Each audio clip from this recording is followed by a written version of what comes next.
안녕하세요. 저는 넥슨 게임즈에서 더 퍼스트 디센던트 제작에 참여하고 있는 김준환이라고 합니다. 오늘 제가 얘기 드릴 내용은 언리얼 엔진을 활용한 더 퍼스트 디센던트 제작기에 대해서 이야기를 드릴 텐데요. 일단은 제 소개는 해당 페이지로 가름하도록 하겠습니다. 일단 오늘 이야기 드릴 목차고요. 그래서 더 퍼스트 디센던트에 대한 간략한 소개, 그리고 엔진 개발 정책에 대해서 이야기 드리고, 그다음에 저희가 빌드 만들면서 진행했던 내용들 개발 히스토리로 이야기 드릴 예정이고요. 그리고 내부 개발 기능에 대해서 간략하게 좀 소개해 드리고 Q&A 진행하도록 하겠습니다. 그래서 더 퍼스트 디센던트는 일단 장르는 루트 슈터 게임이고요. 현재 언리얼 엔진 5 상에서 개발되고 있고 멀티 플랫폼을 지원하고 있습니다. 그래서 PC, 엑스박스, PS4, 엑스박스 시리즈 X, PS5를 지원하고 있고요. 타겟은 글로벌을 타겟으로 하고 있고요. 프리 투 플레이를 지원하고 있습니다. 그래서 엔진 개발 정책을 이야기 드리기 전에 저희가 엔진팀 구성에 대해서 얘기를 좀 드리면 보통은 한 4에서 5명 정도로 구성하고 있고요. 근데 현재는 4명으로 구성되어 있고 저 포함해서 강부선님, 강장훈님, 인성민님이 고생해 주시고 계십니다. 그래서 저희가 엔진 개발 정책을 결정할 때 고민을 했던 내용들이 일단 언리얼 엔진하고 인하우스 엔진의 차이, 개발 관점에서 어떤 차이가 있느냐에 대한 고민을 좀 했었고요. 이건 개인적인 고민이었고요. 왜냐하면 제가 이제 언리얼 엔진으로 개발하는 게 이번이 처음이라 그래서 이게 저의 개인적인 고민이었고, 그다음에 기능 개발이 우선인지 아니면 엔진 버전 상향, 언리얼 엔진 버전 상향이 우선인지 어떤 게 더 중요한지에 대한 고민을 좀 했었고요. 그다음에 프로그램 흐름이라든지 그다음에 엔진 기능 개발할 때 조금 반복 작업을 빠르게 해결할 수 있는 방법들에 대해서 좀 고민을 했었고요. 그래서 결론은 일단은 언리얼 엔진하고 인하우스 엔진은 이제 버전 상향 외에는 개발 관점에서는 크게 차이가 없다라는 게 판단이었고요. 대신 인제 저희가 결정했던 내용은 일단 해당 시점에 필요한 모든 기능들은 인제 개발을 한다라는 기조로 이제 개발을 진행해 왔고요. 다만 엔진 버전 상향은 개의치 않고 이제 기능 개발에 중점을 두어 왔고요.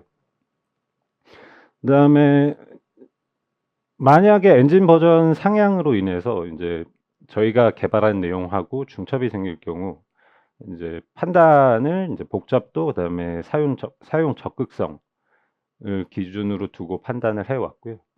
그다음에 저희가 매번 빌드를 인제 시험 빌드를 해마다 제작을 했어서 일단은 상시 성능 프로파일을 계획하고 진행을 해 왔고요. 그리고 기능 개발에서는 일단은 콘솔을 인제 가운데 두고 이제 성능 상위, 하위를 위한 스케일러빌리티를 추가 제공을 해 왔고요. 그리고 인제 개발 기간이 진행될수록 저희 인제 각 기능들에 대한 책임을 엔지니어들이 이제 갖게 되는 형태로 지금까지 개발을 해 왔습니다. 그리고 엔진 버전 컨트롤에 대한 내용인데요. 저희는 일단은 퍼포스를 사용하는데 이제 엔진 개발을 위한 별도 브랜치를 사용하고 있고요. 이유는 인제 게임 개발 브랜치에 엔진 개발 하면서 뭐 쉐이더 변경이라든지 리소스 변경에 의한 인제 게임 개발 블락킹을 해소하기 위해서 엔진 개발은 엔진 개발 브랜치에서 진행하고 그리고 후에 엔진 개발이 어느 정도 안정화가 되었을 때 인제 게임 개발 브랜치에 머지를 하는 형태로 진행을 해 왔습니다. 그다음에 언리얼 엔진 버전 상향에 대한 내용인데요. 저희는 병합은 무조건 이제 언리얼 퍼포스에 이제 신규 상위 버전이 올라오면 저희는 병합을 전제로 진행을 하고요. 이 상태에서 공식 어나운스가 없더라도 저희는 이제 버전업을 진행을 하고요. 그래서 버전업에 들어가는 시간 비용은 이제 워킹 데이 기준으로 3 에서 한 10일 정도? 사실 개발 초기에는 저희가 엔진 커스텀을 적게 했기 때문에 인제 한 3일 정도면 머지가 가능했는데 이제 후반을 갈수록 시간 비용이 늘어나는 형태가 됐습니다. 다만 이제 언리얼 엔진 5 같은 경우에는 저희가 별도 기준으로 작업을 했기 때문에 이 내용은 후에 다시 이야기 드리도록 하겠습니다. 그래서 개발 히스토리를 얘기 드릴 건데요. 저희가 일단은 MVP 빌드, 그다음에 FGT 빌드, CBT 빌드를 해마다 이제 시험 빌드를 제작을 해왔고요. MVP 빌드 같은 경우에는 이제 더 퍼스트 디센던트의 이제 게임으로서의 기능들을 테스트해 볼 수 있는 빌드였고요. FGT 빌드는 말 그대로 포커스 그룹 테스트를 위한 빌드였고, 그다음에 CBT는 현재 진행 중이고 개발을 진행 중이고요. 그다음에 이제 중간 CBT 빌드 중간 버전으로 지금 현재 어제부터 넥슨 IBT를 진행을 하고 있고요. 그래서 MVP 빌드를 이야기를 먼저 드리면요. 언리얼 엔진 4.23을 기준으로 제작을 시작을 했고요. 그래서 성능 프로파일링 같은 경우에 저희는 언리얼 엔진 4.23에는 이제 별도의 프로파일러가 이제 베타로 언리얼 인사이트라는 프로파일러가 베타로 들어와 있었는데 또 불구하고 저희는 조금 더 빠르게 이터레이션을 반복 작업을 하기 위해서 매그 펑션 트레이서라는 기능을 만들었고요. 그래서 빠르게 제이슨 형태의 아웃풋으로 아웃풋하고 그다음에 크롬 브라우저에서 비주얼라이즈 할 수 있는 형태로 그래서 게임이든 에디터든 이제 프로파일링 가능하게 저희가 진행을 해왔고요. 그래서 이 해당 기능으로 저희가 프로그램 흐름이라든지 뭐 에디터 상에서의 흐름, 게임 상에서의 흐름, CPU 부하 등을 파악하기에 매우 적절했던 툴입니다.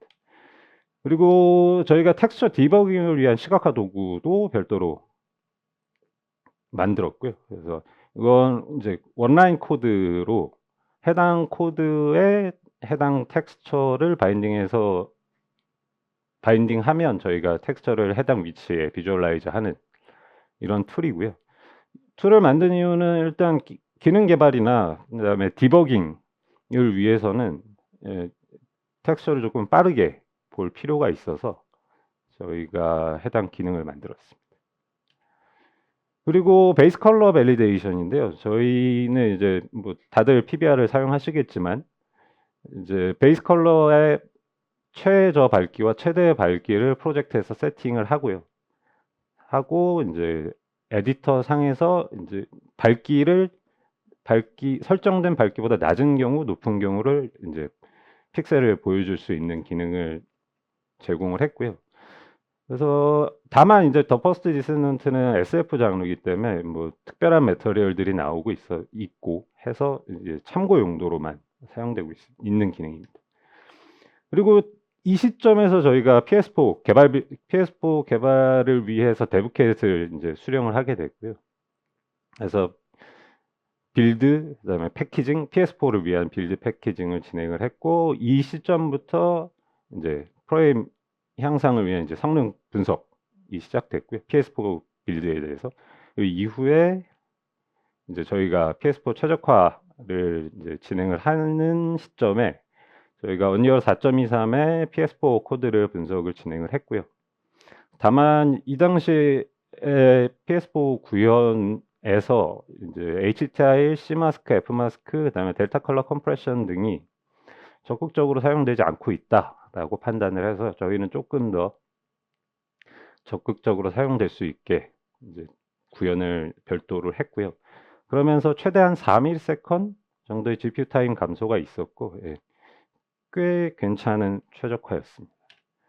그리고 이후에 저희가 엑스박스도 개발킷을 갖고 있었고 그래서 이제 콘솔에서 어싱크 컴퓨터를 적극적으로 사용해 보자라고 진행을 했던 내용이고요. 어싱크 컴퓨터라는 거는 이제 그래픽스 파이프라인에서 이제 CU를 적극적으로 사용하진 않지만 유휴 시간이 필요한 구간이 있는 경우에 저희가 컴퓨터 파이프라인에서 이제 병렬로 이제 프로세싱을 가능하도록 하게 하는 기능인데요.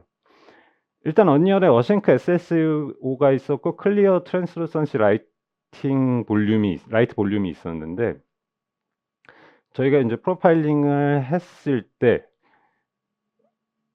기존의 렌더 패스를 조금 리오더링을 하면 성능이 더 나올 수 있겠다라고 판단이 돼서 저희가 리오더링을 했고 결국 결론은 1.5ms 정도의 GPU 타임 감소가 있었고요. 해당 경험으로 저희가 어싱크 컴퓨터를 확장해 보자라고 결정을 했고, 그래서 라이트 프로파게이션 볼륨이라는 기능을 저희가 열심히 쓰고 있었는데, 그 해당 볼륨의 업데이트를 어싱크 컴퓨터로 빼자 해서 뺀 결과로 한 1.5ms 정도 GPU 타임 감소가 있었고요. 그리고서는 MVP 빌드에 저희가 이제 디스트럭션 오브젝트가 메인 피처로 들어가면서 저희가 에이펙스 디스트럭션하고 카오스 디스트럭션의 성능 비교를 시작을 했고요. 그래서 보시는 바와 같이 에이펙스 디스트럭션이 조금 더 아주 많이 빠른 결과를 내고 있었고요. 그래서 숫자상으로 보면 이제 같은 큐브 카운트, 같은 프랙처 카운트 상에서 피직스 X가 당시에 월등한 성능을 가지고 있어서 시험 버전을 위해서 저희는 피직스 X를 선택했고요. 선택을 했지만 어쨌든 추가 최적화가 필요하다고 판단이 돼서 저희는 피직스 X를 피직스 X 4.1로 업데이트를 진행을 했고요.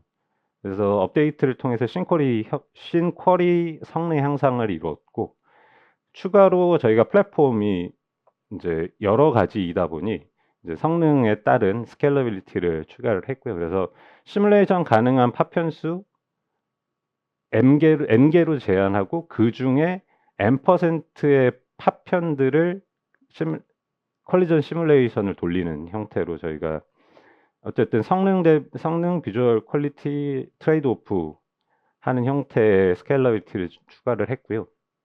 그 다음에 배치 같은 경우에 저희가 일단 파괴 메쉬는 이미 다 쪼개져 있고 프랙처 된 형태이기 때문에 버텍스 숫자가 당연히 늘어날 수밖에 없어서 저희는 스태틱 메쉬로 우선 설치를 하게 돼 있고요. 해당 스태틱 메쉬가 파괴 이벤트를 받으면 저희는 그 시점에 이제 파괴 오브젝트를 지연 로딩하는 형태로, 지연 로딩하고 시뮬레이션을 시작하는 형태로 제작이 돼 있고요. 다만 매터리얼은 스태틱 메쉬나 파괴 메쉬나 항상 동일하게 사용하도록 강제를 했고요. 이유는 매터리얼이 달라지게 되면 이제 지연 로딩 시에 텍스처를 재로딩 한다든지 하는 시간 비용이 발생하기 때문에 그건 최대한 막고 대신 무조건 메쉬를 빠르게 올리는 형태로 제작을 진행했습니다. 그래서 저희가 이제 이런 형태의 파괴가 가능했고요. 그래서 해당 피처 성능 테스트를 마치면서 MVP 빌드도 이제 제공이 됐고요. 그래서 MVP 빌드 이후에 저희가 FGT 빌드를 제작을 또 시작을 했고요.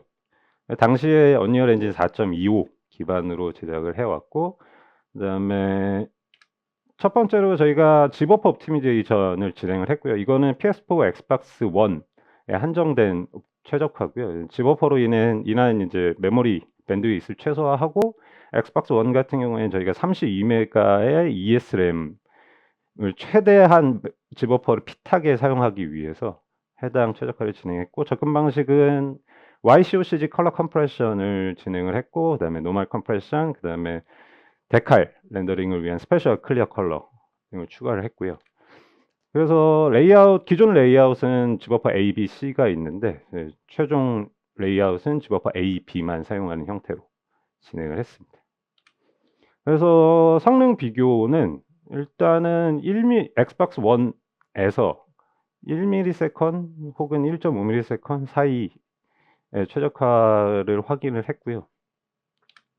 일단은 컴프레션하고 비컴프레션을 사이드 바이 사이드로 비교를 해보면 크게 눈에 띄는 차이점을 못 느끼시겠지만, 일단은 컬러 디프를 띄워보면 어느 정도 차이가 눈에 들어오고요. 다만 게임은 동적인 영상이기 때문에 저 차이를 인지하기에는 매우 힘들다라고 판단이 돼서 적용하게 되었습니다. 그리고 이후에 FGT 빌드 같은 경우에 실제 게임 개발하는 중간 빌드이기 때문에 이제 메모리 최적화라든지를 고민해야 하기 때문에 레벨 스트리밍 고민하기 시작했고요. 다만 TFD 이제 퍼스트 디센던트 같은 경우에는 오픈월드가 아닌 이제 단일 레벨 단위로 구성되어 있기 때문에 레벨이 가지고 있는 구성 형태에 따라 월드 컴포지션을 사용할지 레벨 스트리밍 볼륨을 사용할지, 그리고 영역은 256 by 256m로 제한을 해서 굉장히 작게 구성을 해서 사용했습니다. 왜냐하면 메모리를 저희가 넉넉히 사용할 수 없는 상태였기 때문에.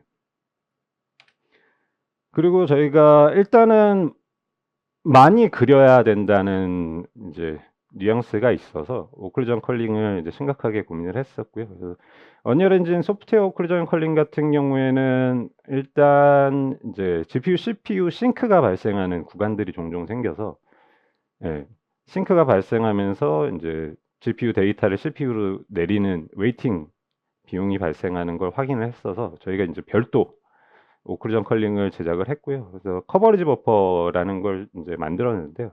이 커버리지 버퍼는 다운 샘플링 된 뎁스 버퍼를 이제 CPU로 가져와서 그 가져온 다운 샘플링 된 뎁스 버퍼를 가지고 이제 오클루전 컬링을 테스트한다. 인데 이도 마찬가지로 이제 GPU, CPU 그냥 가져다 쓰면 GPU, CPU 싱크가 생기기 때문에 GPU 상에서 최대한 사용이 끝난 상황에서 CPU 상으로 내려받는 형태로 제작을 했습니다. 다만 이제 n 프레임 정도 1에서 혹은 2에서 한 4프레임 정도 딜레이가 생기기 때문에 현재 매트릭스로 이제 리프로젝션에서 사용하는 형태로 구현을 했고요.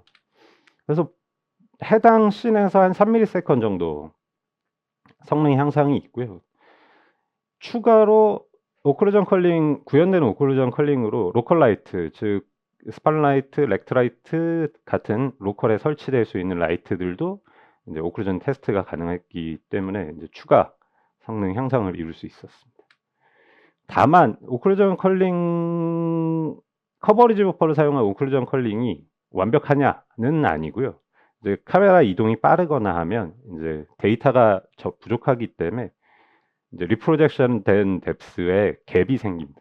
이미지에서 보시다시피 갭이 생겨서 이제 해당 갭은 파플레인으로 인식을 해서 이제 오클루전 테스트가 비저블로 판단되는 그런 에러들이 발생하게 됩니다. 그래서 비용 상승이 추가로 이루어지긴 하는데요. 그게 눈에 띄느냐라고 하면 또 여러 가지 이제 방법들이 있기 때문에 그 정도로 눈에 띄는 성능 하향은 생기진 않았습니다. 그리고 저희가 FGT 빌드 개발하면서 이제 파이프라인 스테이트 오브젝트 크리에이션 타임이 늘어나는 걸 확인했고요. 근데 다행히도 언리얼에서 PSO 캐시를 지원하고 있어서 저희가 PSO 캐시를 사용하게 됐는데 이 과정에서 이제 어느 정도 자동화가 필요하다라고 판단이 돼서 일단은 자동화를 할 수 없는 부분, 그다음에 플레이를 해서 PSO 캐시 파일을 뽑는 부분은 이제 어쩔 수 없이 비자동화 형태로 제공을 하고 대신 PSO 캐시 파일이 QA팀에 PSO 캐시 파일 생성 가능한 빌드를 QA팀에 전달을 해서 QA팀에서 플레이를 해서 PSO 파일을 생성을 하면 이제 해당 빌드가 저희 파일 서버로 PSO 캐시 파일들을 업로드를 해주고요. 그러면 저희가 이제 패키징을 시도를 하면 저희 빌드 서버가 파일 서버에서 PSO 캐시 파일을 가져와서 패키징을 하는 형태로 자동화를 진행을 했습니다. 그래서 이제 FGT 빌드가 마무리가 됐고 저희가 PS4, PS5 그다음에 PC 버전의 시연 버전이 나왔고요. 그래서 해당 리얼타임 컷신 PS4 상에서의 리얼타임 컷신이고요.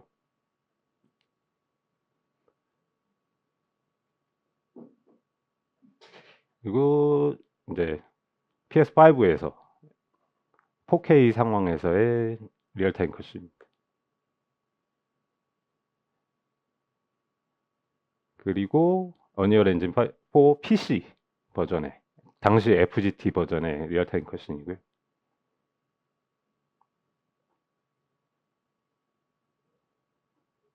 그리고 현재 언리얼 엔진 5에 올라가 있는 시퀀스가 조금 바뀌긴 했지만 현재 버전의 리얼타임 컷신 해서 FGT 빌드를 마무리를 했고요. 그래서 바로 이제 저희는 또 CBT 버전 빌드 준비가 들어갔고요. 그래서 언리얼 엔진 4.26을 기반으로 시작을 해서 4.27 그다음에 5.0까지 이어지는 엔진 업데이트가 진행됐었고요.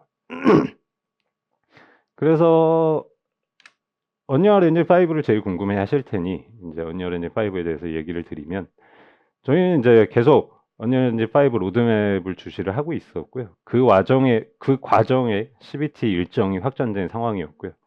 그래서 저희는 조금 고민을 해서 일단은 업데이트를 트라이를 해보자 해서 저희 엔진팀 내에서 1인이 코드 머지 진행 및 에디터 빌드, 그러니까 에디터의 동작 버전이 완료될 때까지 1인이 진행을 했고요. 그리고 이후에 동작 버전이 확인이 돼서 이제 그 1인이 머지하기 힘들었던 기능들을 이제 나머지 팀메이트들이 머지를 시작을 했고요. 이 상태부터는 병렬로 개발이 진행이 됐고요. 그렇게 해서 머지가 완료된 상황에서 클라이언트 서버팀 도움을 받아서 이제 실제 게임 패키지, 그 다음에 저희 데디케이트 서버 동작을 확인을 했고요. 그래서 최종 버전의 게임 패키지가 나왔고, 이제 성능도 어느 정도 확인이 됐고, 해서 이전이 확정됐고, 그래서 개발 브랜치에 해당 UE5 버전이 머지가 됐습니다. 그래서 해당 시간 비용은 대략 4개월 정도의 시간 비용이 들었고요. 이제 워킹데이 기준으로는 3개월 아마 미만일 걸로 생각이 됩니다. 그리고 일단 저희가 이렇게 진행을 하는 과정에서 일단은 모든 팀들이 일정을 소화하고 있었기 때문에 언리얼 5 버전의 어떤 피드백을 받기는 좀 어려웠고요. 그래서 일단 전환을 우선순위로 두고 버그 대응은 이후로 대응하는 걸로 결정을 했습니다. 그래서 언리얼 엔진 5로 전환이 이루어지고 나서 저희가 이제 월드 파티션을 이제 기존에 사용하고 있던 월드 컴포지션이 동작을 하고 있었지만 일단 언리얼 엔진 5.0에서 이제 디플리케이트 되는 기능이다라고 해서 이제 월드 파티션으로 전환을 진행을 했고요. 그래서 월드 파티션 전환에 시간 비용이 이제 들어갔고요. 왜냐하면 여러 가지 개념들이 추가되면서 학습 시간이 필요했고요. 그리고 월드 파티션 전환되면서 추가된 파일들 개수가 굉장히 많이 늘어나서 퍼포스 부하가 발생했고, 그래서 퍼포스 부하 해결을 위해서 저희는 퍼포스 이제 하드웨어 부분으로 최적화를 진행을 했었습니다. 그리고 이제 많은 분들이 많이 궁금해하실 텐데 나나이트 사용을 저희도 진행을 했고요. 그래서 이제 모두가 아시다시피 GPU 드리븐 렌더링 기반의 이제 대부분 CPU에서 구현됐던 내용들이 GPU로 전이됐고요. 다만 언리얼 5.0.3에서는 나나이트 사용에 제한이 있어서 오페크 매터리얼만 지원되고 투사이드나 월드 포지션 오프셋이나 픽셀 뎁스 오프셋이 지원이 안 되는 경우가 있어서 저희는 이제 메인 브랜치 언리얼 5.1 버전의 메인 브랜치를 이제 뒤져봤고요. 그래서 투사이드, 월드 포지션 오프셋, 그다음에 픽셀 뎁스 오프셋, 그다음에 랜드스케이프의 나나이트화까지 확인을 해서 해당 코드들을 부분 머지하기로 결정을 했고요. 그래서 부분 머지를 진행했고, 그래서 보시는 이미지와 같이 폴리지, 뭐 랜드스케이프, 그다음에 뭐 투사이드 전부 지금 나나이트화 되어 있습니다. 그리고 이후에 이제 최적화를 워낙 GPU 부담이 너무 커져서 최적화를 또 진행을 했고요. 그래서 기존에 이제 섀도우 아트라스 렌더링이 사용됐던 레디어스 스레스홀드를 이제 나나이트에 적용을 또 했고요. 그래서 섀도우 드로우하는 비용을 최대한 낮추려고 노력을 했고, 그다음에 이미 언리얼 엔진 5.1에 구현되어 있는 어싱크 나나이트 매터리얼 컬링이라는 기능을 별도로 적용을 했고요. 부분 머지해서. 다만 그 과정에서 저희 기존의 이제 커버리지 버퍼 오클루전 컬링을 해당 기능에 추가를 했고요. 그래서 최적화를 조금 더 상승을 시켰습니다. 그리고서는 글로벌 일루미네이션 관련해서 루멘 또 많이 궁금해 하실 텐데요. 일단은 매우 훌륭한 이미지 퀄리티를 내고 있고, 그다음에 저희 아티스트 분들이 매우 좋아하는 기능 중에 하나고요. 다만 이제 언리얼의 유일한 GI 솔루션인데, 뭐 물론 이제 스크린 스페이스가 있지만 저희는 스크린 스페이스는 고려하고 있지 않아서 이제 루멘이 있었고요. 그래서 저희는 추가로 라이트 프로파게이션 볼륨을 언리얼 5 버전으로 이제 확장을 했고요. 그래서 이제 4 버전보다는 조금 더 성능 개선하고 이미지 퀄리티를 올리는 작업들을 진행을 했고요. 그래서 9세대 콘솔이나 로우 엔드 PC에 지원 가능하도록 대응을 했습니다. 그래서 이미지 보시다시피 루멘하고 LPV고요. 다만 이제 LPV가 떨어져 보이는 건 워낙 루멘이 퀄리티가 뛰어나기 때문에 마찬가지로 루멘 LPV 비교. 마찬가지로 루멘 LPV 비교. 그리고는 저희가 이제 퀄리티 스케일러빌리티를 추가를 진행을 했고요. 그러니까 이제 매우 낮음, 보통 높음, 매우 높음의 5단계로 저희가 퀄리티 옵션을 추가를 했고, 그 퀄리티 옵션에 이제 UE 스케일러빌리티 외에 저희가 추가한 건 메쉬, 그다음에 피직스라는 카테고리를 추가했고요. 그래서 보통 이상의 옵션에서는 저희가 나나이트를 사용한다. 그리고 미만에서는 이제 일반 렌더 프락시 메쉬를 사용한다. 라는 판단이고요. 그다음에 피직스 같은 경우에는 이제 클로스나 디스트럭션 CPU 비용을 조정하기 위해서 추가한 내용이고요. 그래서 퀄리티 스케일러빌리티에 따른 이제 퀄리티 옵션에 따른 이미지 퀄리티고요. 이게 지금 해당 이미지가 매우 높음, 보통, 낮음, 매우 낮음 형태의 이미지 퀄리티를 현재 제공하고 있고요. 그래서 현재 CBT 버전은 CBT 빌드는 현재 이제 개발 진행 중이지만 중간에 저희 영상팀에서 플레이하면서 캡처한 내용들을 보여드리겠습니다. 여전히 파괴 메시도 있고요.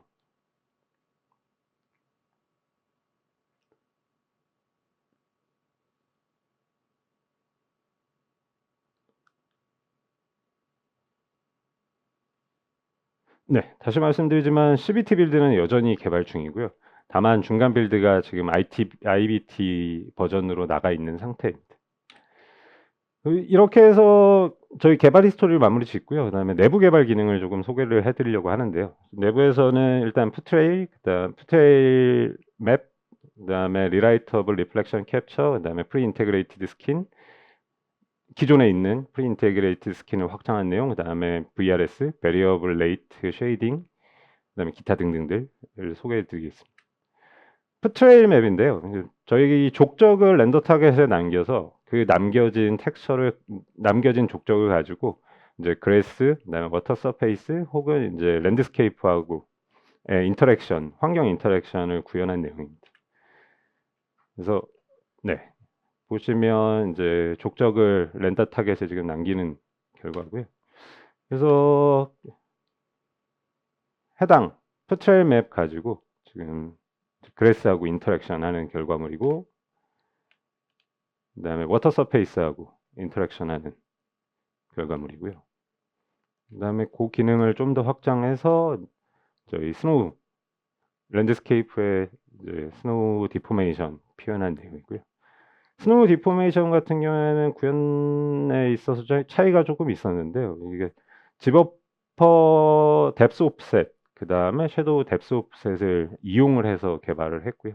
그래서 쉐이프 섀도우나 각종 섀도우 표현이 가능하도록 개발이 되어 있습니다. 그리고 리라이터블 리플렉션 캡처인데요. 이제 리라이터블 리플렉션 캡처 같은 경우에는 저희가 조명 환경이 워낙 다이나믹하다 보니까 기존의 리플렉션 캡처로 베이킹된 결과물 가지고는 부족함을 느껴서 저희가 실시간에 조명 환경이 바뀌면 리플렉션 캡처 내용도 바뀔 수 있도록 구현을 했고요.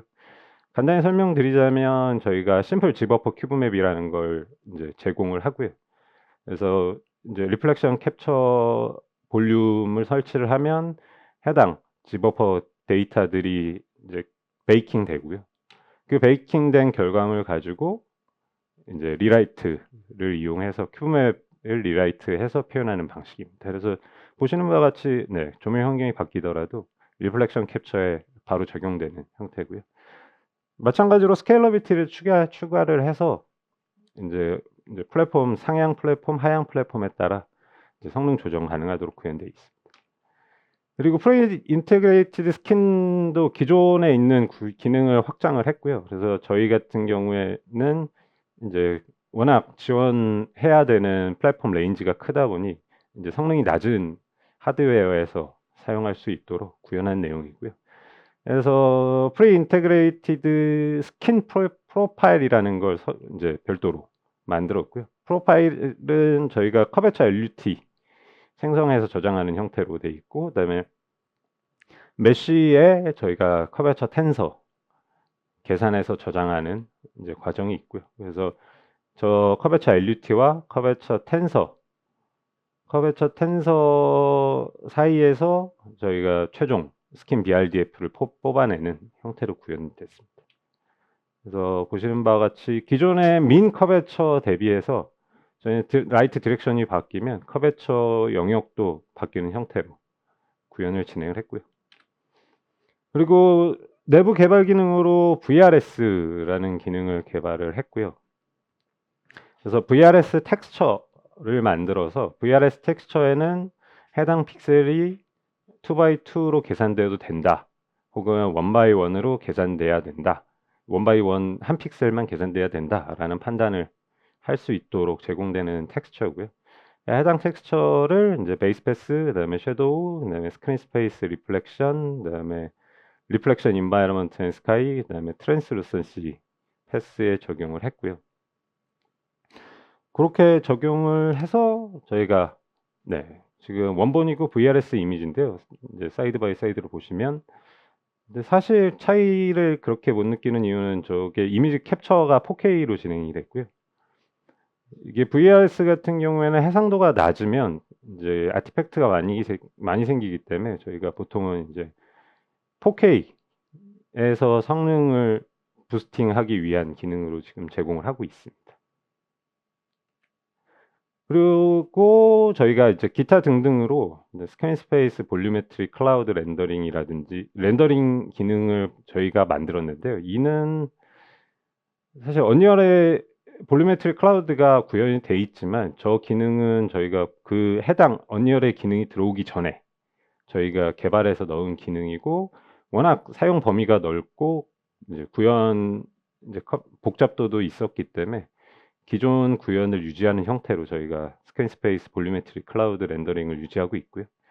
그다음에 멀티 스캐터링 BRDF도 저희가 구현을 했지만 언리얼 엔진 5부터는 멀티 스캐터링 BRDF를 지원하도록 구현이 돼 있어서 해당 기능은 현재는 언리얼에 있는 기능으로 덮여진 상태고요.